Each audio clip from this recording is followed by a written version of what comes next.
Well, hello everybody. Today what I've been doing in the cooler weather, and it's actually been raining this morning, is I've been going around the van and just giving it a bit of a wipe over and a clean, and that's all worked really well. So I've done all the driver's side, right down the side. I've done a bit of the roof, come right round, done all the front of the cab and so on. And then I started to work my way down here. Now you notice the canopy's still up. It sort of started raining as we woke up this morning, so I didn't have time to put the canopy away, and it was a bit of a surprise that it rained. But we're going to leave the canopy out and just let it dry out overnight, and I think it's going to stop raining a bit later on. But the big thing about it is that as I was coming round and sort of cleaning up the front of this side, when we came away from where we'd parked up in storage for a couple of days, we got here and I sort of noticed that we had a bit of a mark on the front of the, well, just on the side of the little sort of pod that hangs over the cab, and I thought it was just a little mark, but let's just take it up and show you what's happened. So as you see, I've sort of used this ladder, and you can see it's still been raining, but the front of the van's looking pretty good. And I haven't done the front of the pod. I've done all down this side, and you'll see it's looking sort of nice and shiny right round to there. And then I thought, well, I'll start on this bit here. I'll clean this bit up here, and then I was up the ladder, and you'll see just about there there is a mark, and I was up there sort of just cleaning that, and as I rubbed over it, that's just this bit here, my finger actually went through. So what I've done there, luckily I've got some Sikaflex sealant that I've sort of smeared over that hole, and I've put a sort of waterproof membrane over it, just to keep it watertight. It was just a little mark until I rubbed it, and then it just went through. So obviously, I can see some marks here, so I've obviously knocked in. So this crack was actually in the awning when we bought it, so I think maybe some damage had already been done and it wasn't noticed when we bought it. So what we're going to do is, now that that's sort of sealed up and won't let the water in, I've got to get it booked in for a repair. So clearly not going back to Travel World for that, but I might have a little chat with A&E Leisure, because I know that they do really great work, and I know them, so we'll have to get driving back up that way. We are due to go in some rallies up in the Yorkshire area pretty soon, so I think I'll probably leave it until then, and just keep an eye on it, make sure that no water's getting through there, so that we keep it all nice and dry inside. I think while it's in at A&E Leisure, and I think I might go there, I'm not quite sure, I might well have a habitation check done as well, because it's the habitation check was done at Travel World, but you know what they're like, can't really trust it, so I was going to have a habitation check done anyway at some point, and I think I'll probably have that done while that repair's happening, just to make sure that we're not we're not in for a great big patch of damp anywhere in the van. I think for safety also, I'm probably going to buy my own damp meter as well, just so that I can keep a check on it every month, and just, you know, we live in it, so, you know, and as manufacturers will sort of tell you, these are designed for sort of long-term travelling, but not living, as it were, full time. So, you know, they've always got a bit of a get-out clause, as it were. So, you know, I want to make sure that our home is all nice and dry and cosy all of the time. So I'm going to buy a damp meter myself.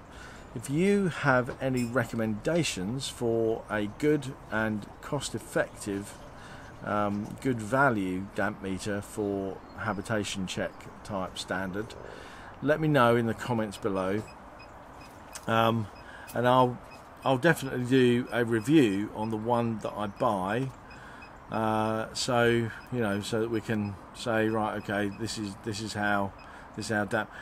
There's always a bit of damp because there's moisture in the air. There's always a percentage of dampness in caravans and motorhomes, so I'm led to believe. But, you know, I just want to make sure that's all kept to a minimum, and we get any other, you know, any little leakages fixed up as quickly as possible, and any other things sorted out. So there we are. That's us. We're going to be getting sort of prepared to leave the rally today. We're going tomorrow. As you know, the canopy's up, and we've got the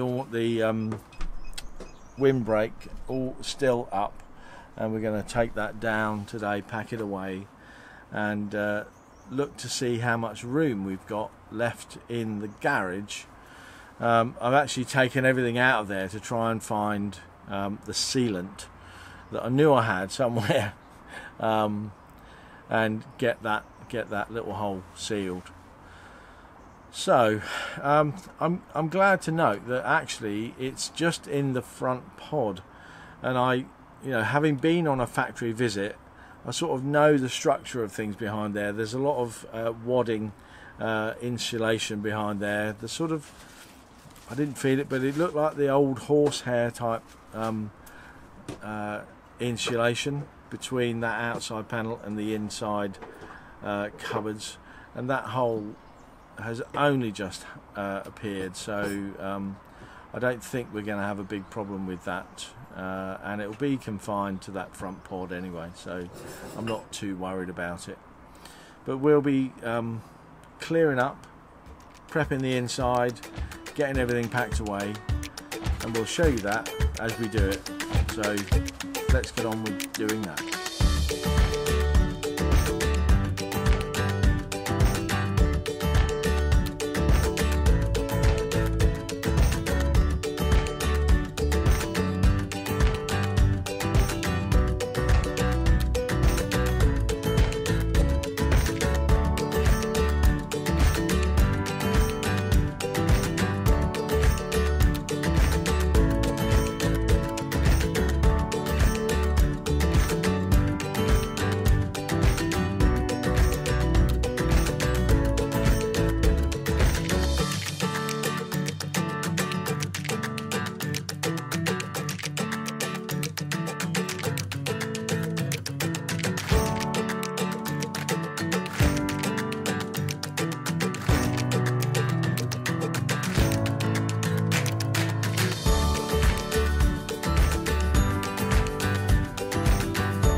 the end of the little clear up routine. Yep. We've packed up, everything's put away. I've got a tool bag just to fit in around the other side, but that's pretty much it. Yeah.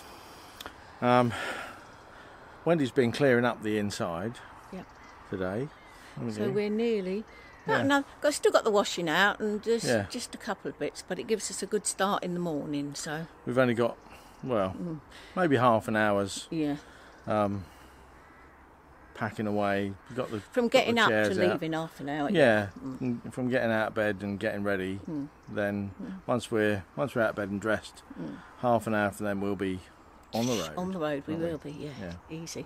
But we wanted to do it because it had rained this morning, it dried out, and it's a very warm, muggy evening now. It is very close. So we're in shorts and t-shirts still. Yeah, sweating.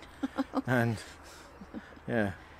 still good work done, wasn't it? What I will say is everything's fitting in the garage really nicely because I've changed a few things around and managed to get things in a much better order. Yeah, that's easier. So there's a lot more room in the garage now. Especially, there's another box to go, actually. A box of electronic stuff that I don't need. So that's got to go. There's loads of stuff in the front cupboards still to go. We carry so much stuff we don't actually need. Don't we? We do. We've got to sort out. We keep saying it, when we get a rainy day we'll sort out some cupboards and that, but today we was cleaning and everything, so. There's been no rainy days for weeks. No, not this month. Well, no, not last month, no. Anyway. So, that's us. So if you've liked this video, give it a thumbs up. If you haven't yet subscribed, please do. And we'll send you a reminder if you click the little bell icon down below. If you want to ask us any questions about what we're doing, where we're going, how we live full time in a motorhome, put it in the comments below, and we'll try to get you an answer for that. Anyway, we'll see you again tomorrow. Thank you very much for watching, everyone. Bye now.